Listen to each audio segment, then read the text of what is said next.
Bueno, Joseba oso ondo, demora barruan, fenomeno ez diazu lanik eman, oain jasun zure txanda. Jaun Andreok, lankideok, egunon.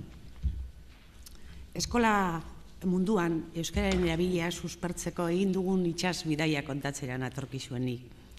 2000 eta 2010 bitartean, Josebak azaldu barri duen Arrigorriaga Institutua eta eskualdeko beste 29 ikastetxeetan egindakoa itsasaldia, hain zuzen be. Eskertu behar ditut, lehenik eta behin, bidaia honetarako funtseskoak izan ditudan 2 patroi edo gidariak. Batetik, hizkuntza normalkuntza teknikari guztiak, Joseba guztien izenean, eta beste guztiok ikusi dut hortizehar bananota zauzillela.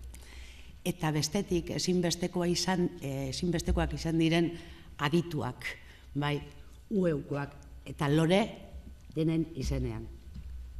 Azkenik, eskartu behar ditut baita ere, trabesiarako derrigorrezkoak izan zaituztedan beste 11 kide Ulibarri programakoak, berritzegunekoak, eta baita ere kultura mundukoak. Ulibarri programa B06 eskualdean 2000-2010 deitu diodan trabesia hau azaltzeko edo azalpena 3 zati nagusitan bananduko dut txepetxen odi komunikatuen logikari eutziz. Lehendabizi bidaia prestatze lanak, aurrekariak, motivazio iturriak edo etikariek egin nahi diote referentzia. Ondoren, ikerketa lanarekin jarraituko dut, dagokion bezala ezagutza edo zientziaren ikuspegitik. Eta azkenik, aurkitutako ondorioi, erabilera aukerei edo politikariek ingo diot, etorkizunerako hobekuntza ildoak aurkeztean. Eta etika diogunean, Jaun Andreok, barne eta kanpo motivazioaz ari gara. Zailtasune aurre egiteko indarraz, taldeari erantzuteko kemenaz, eta bakoitzari berea da gurean legeari eusteko gogoaz. Eta zeintzuk izan dira 10 urteko ibilbide hau egiteko motivazio iturriak. 6 izan dira gutxienez gure aurrekariak. Eta ondo egituratutako Ulibarri programatik hasi, eta banan-banan aipatu nahi nituzke 6ak. Ulibarri programak goiti beherako hizkuntza plangintzaren ezaugarri sendoak ditu. 2 azpimarratzekotan, 1982 geroztik gizartean ondo onartutako lege oinarri finkoak dituela. Eta bestea, hizkuntza politika eta kultura sailak bere ibilbidean metatu duen ezagutza eta garatu dituen baliabideak zentzuz erabili dituela. Goitik beherako bezain funtseskoa da, eskualdez eskualde eta taldez talde osatu den behetik gorako egitura.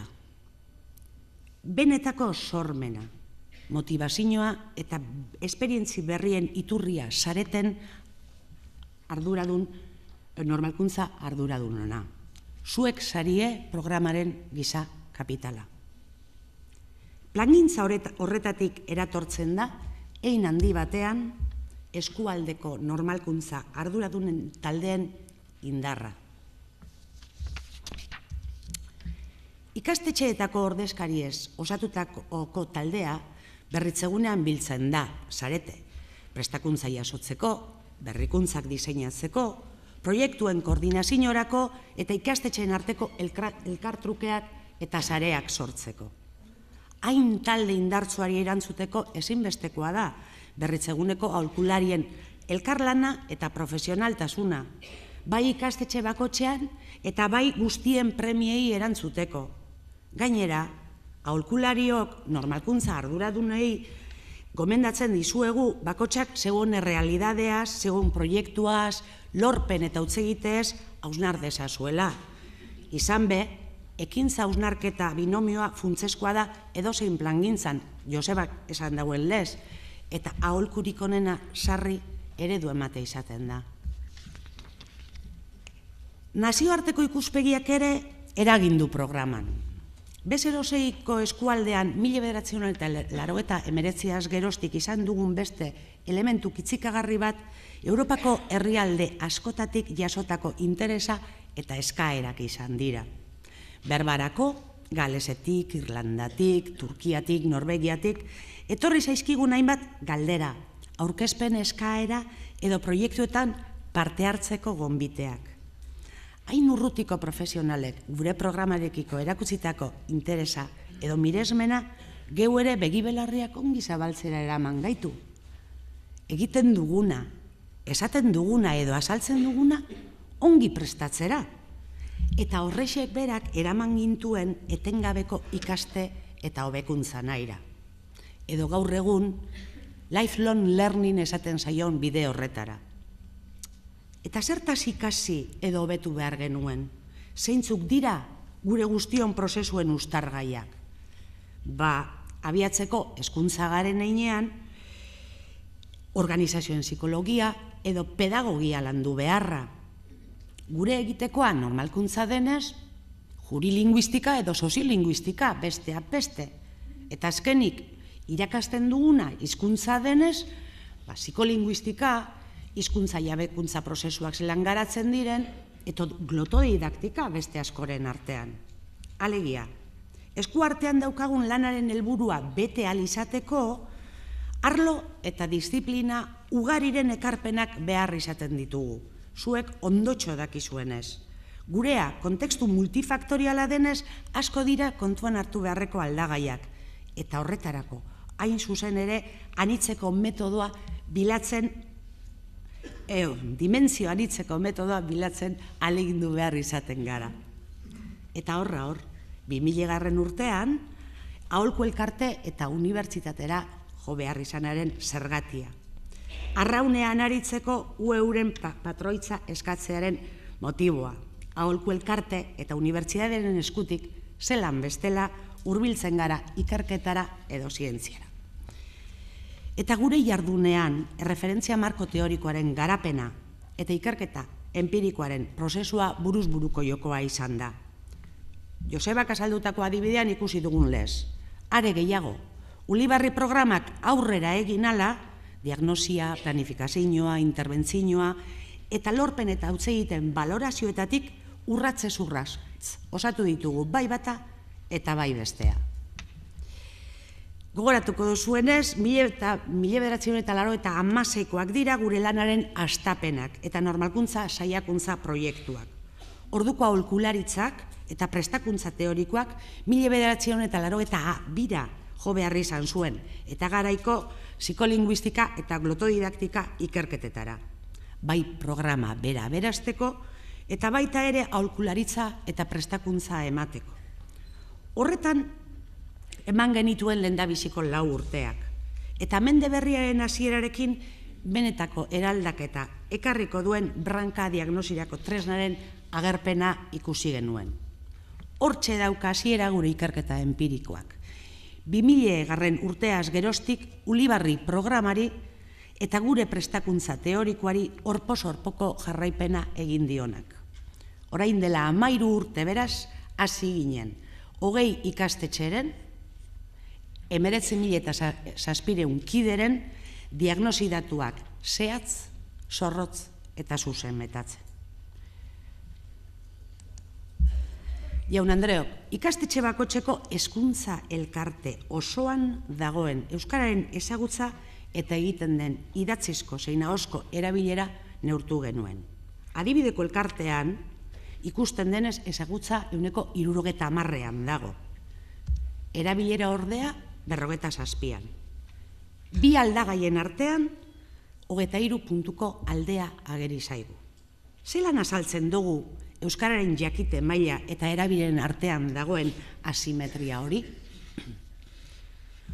Une honetara helduta eten bat egin nahi dut. Batetik, eskualdeko ikastetxeko kidei txalotu behar diet egin duten lan guztiagatik. Eurena da izerdia eta eurei dagokie meritua. Bestetik, eskartu behar die baita ere laguntza eske berritzegunera etortzeagatik. Berritzegunera jo dutenean euren hezkuntza komunidadeetako kide bihurtu gaituzte aholkulariok. Horri esker, ziurtatu dugu ikastetxeetako klaustroetan, batzordeetan eta jolastokietan ibili garenean naturaltasun osoz ibili garela. Eta baita ere, unez une biltzen genituen datu guztiak zuzenak zirela, fidagarriak zirela. Eta azkenik, zelan ez, Loreri eskartu behar diot, 2000 urtean brankako datuak banan-banan zuzendu eta azaldu zenizkiulako, Lore. Disketeetan orduko garaian. Beraz, ziur ginen ezagutza eta erabileren arteko desoreka benetako azala. Eta 23 puntuko alde horri azalpena aurkitu behar geniola. Eta hor, teoria da jo behar izanaren zergatia. Hor, datuak ondo bildu eta aztertzeko gogoa. Eta hortik baita ere, etorkizuna planifikatzeko balio diguten ala ez jakiteko grina ere. 2005 urtean, berriz ere diagnosi datua bildu genituen, eta 2000 eta 2005 bitarteko interbentzioak eta memoriak, eta tarte horretan ikastetxe bakoitzean gertatuakoari buruzko hausnarketa egin genuen. Josebak azaldu dauen bezala, hemen beste adibide bat. Egin genituen ezagutzan gertatutako erkaketak, erabileran gertatutakoak, ikastetxea herriko kokapenean edo meso mailan ze egoeretan zegoen ikusten ere laguntzen zigun, eta arestian aipatu dudan etorkizuna planifikatzeko aukeraz ere baliatu ginen. Eta unebereko diagnosietan oinarrituta, irakasleen hizkuntza gaitasuna aztertu genuen. Horretarako, irakasle bakoitzak 2000 eta 2005 bitartean egin zituen irale prestakuntza ikastaroak kontuan hartu genituen. Eta gehienetan gertatzen den bezala, ikerketak erantzunetara eraman beharrean, hipotesi eta galdera berrietara eraman gintuen gu ere. Horrela heltzen gara 2010 aldera, eskola giroko erabilera aztertzen duen arrua ikerketara eta 3. branka bidezko diagnosira. 3. aldiz, diagnosi datuak eremuz eremuko jarduerak eta memoriak biltzera. Ondorioz ezinbestean 10 urteko bilakaera aztertzeko unera heldu ginen. Izan be, eskualdeko ikastetxe bakoitzari bere lorpen eta hutsegitez hausnartzea eskatzen dizuegu. Hori hizkuntza plangintza ororen derrigorrezko zeregina dalako. Aholkulariok, koherentziaz jokatu nahi badugu, eskualde osoari buruzko hausnarketa eginez eredu izan gaitezke. Horixe da, hain zuzen ere, gure lanaren laguntzaz egiten saiatu garena. EAeko arratia eta nerbioi aldeko 20 ikastetxek egindako bilakaera aztertu dugu. Labur bilduz beraz, 1986 eta 2010 bitartean aldibereko Ulibarri programaren garapena, aholkularitzaren edo marko teorikoaren aurrerapena eta ikerketa empirikoaren bilakaera bizi izan dugu. Lanari noiz edo noiz bukaera eman behar genion, baina horrek ez du esan nahi lana bukatu denik. Baixera, aipatu bezala hainbat ikerketa hildok martxan jarraitzen dute. Hainbat hipotesi oraindik ez ditugu argitu. Eta gaurko hau ibilbidearen irratxo bat baino ez da. Hamarkada oso bateko bilakaeraren azterketatik ondorio batzuk atara ditugu. Eta aurkezpen honen 3. ardatzari ekingo diogu jarraian. Zeintzuk izan dira gure ondorio edo emaitzak, zein lanaren tesia? Emaitza garrantzitsuena, taldean lortutako etengabeko prestakuntza eta hobekuntza izan da. Alegia, elkarlana, adostasuna eta hitzarmenen bidezko aholkularitza, prestakuntza eta koordinazioa. Arestian aipatutako 3 uztargaietan. Hala nola, hezkuntza gaietan, hizkuntza plangintzan eta hizkuntzaren irakaskuntzan. 3 uztargai horien araberako emaitzak jaso ditugu. Gure lehendabiziko uztargaiari lotutako emaitza teoria markoa da. Hezkuntza bidezko hizkuntza plangintza azaltzen duen errepide mapa edo bidai liburua. Taldeko prestakuntzarako darabiguna, baina baita gure kide bakoitzak bere klaustrora, kontseiura edo batzordera eraman dezakeena.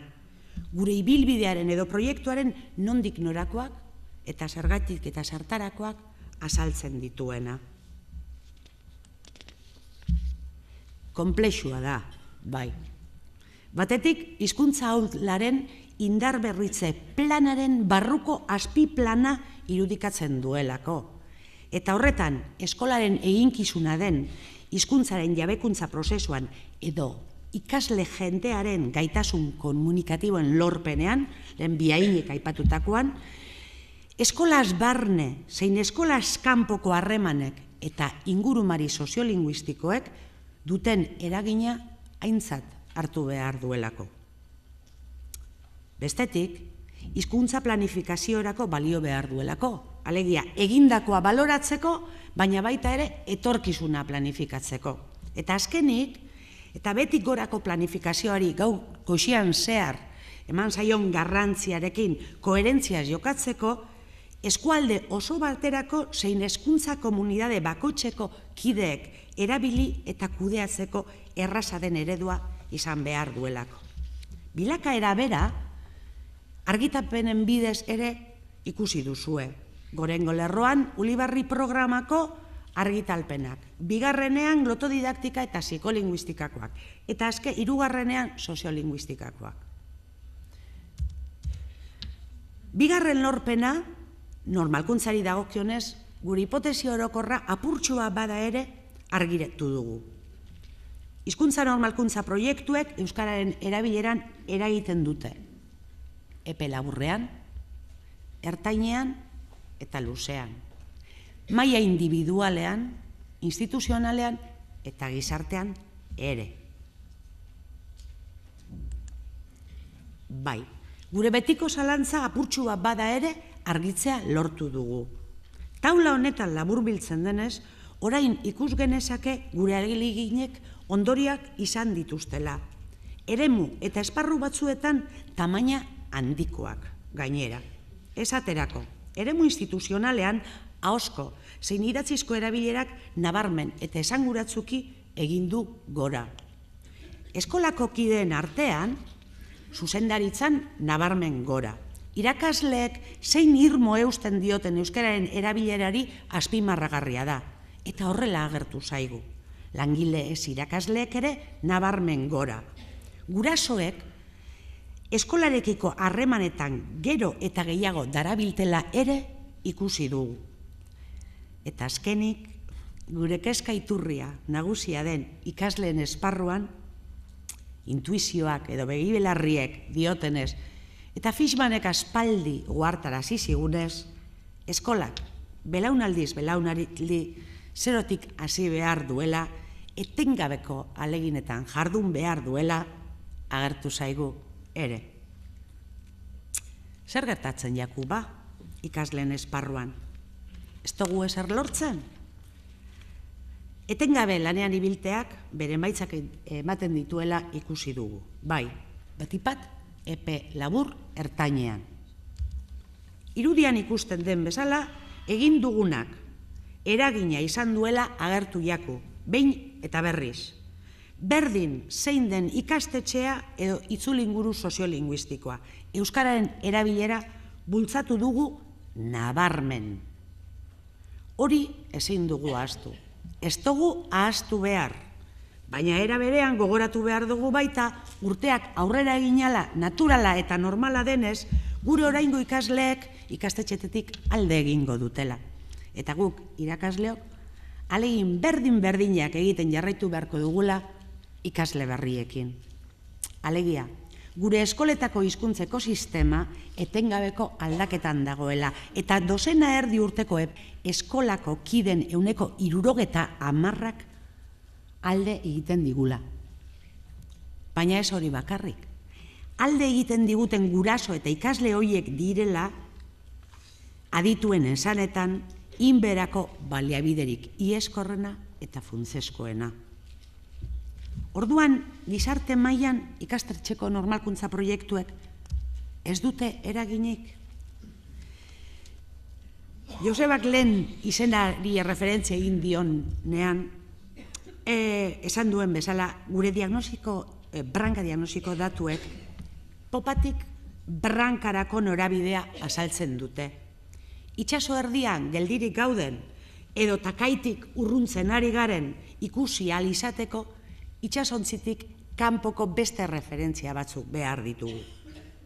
Gizarte mailako eragina aztertu ahal izateko, eskolaz kanpoko erreferentzia behar ditugu. Eta horretarako guk ondobidez, 4. inkesta soziolinguistikoko datuak eta 2006ko kale erabileraren neurketa indizeak erabili ditugu. Hoietatik dakigu, 15 urtetik beherako gazteriaren 70% elebiduna dela, beraz, ezagueran bederen eskolak eragina baduela. Eta kale erabileraren neurketatik, 2006koetatik, Amonarrizek eta Urteagak adierazten dute eskolaren eragina agerikoa dela. Gure eskualdean, ikasleen eskolaz kanpoko erabilera indizeak haur eta gazteen kale erabilera indizea baino altuagoa direla ikusi dugu. Eta horrexek berak erakusten du gizarte mailan, astiro-astiro, txiri-txiri bada ere, aurrera egiten ari garela. Eragina, hizkuntza normalkuntza proiektuek badutela. Azkenik, hizkuntzaren ardatzean, bidean aurkitutako zalantza, jakimina eta interesei jarraipena emateko motivazioa lortu dugu. Edo bestela esan da, politikatik etikara bidea irekiaku. Dagoeneko heldu gara ba, gure landa eta larretara. Eta orain, zein bide berriri ekingo diegu? Fishman, salbide eta geure eskarmentuan oinarrituz dakigu zein den eta zeinek izan behar duen gure etikak. Programari begira, nora joan nahi dugun argi jakitea, eta jendeari argi azaltzea.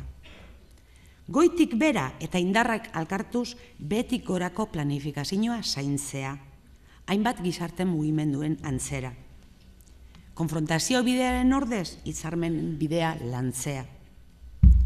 Eskualdetako taldeari begira, ondo dagoenari eustea, eta etengabe eta errepikatutako aleginak egitea. Berritzeguneari begira, lekuan lekuko eta kasuan kasuko ekintza moldeak antolatzea, babestea eta aitzinatzea. Inberako dauden bitartekoak zentzuz erabiltzea, alegia funtzio garrantzitsu eta defendigarrietarako. Nazioartean, hizkuntza gutxituak dituzten herrialden artean sortu berri den gemeinschaft edo elkartean, hizkuntza bateratuan gure ekarpentsoa egitea. Etengabeko ikasketa eta hobekuntzari begira, alegin berriak egitea. Bidean sortu zaizkigun zalantza eta jakiminak argitzea, zintzilik elitu zaizkigun hipotesiak lantzea, eta gure hizkuntza ahoz ez ezik idatziz lantzea, erabiltzea.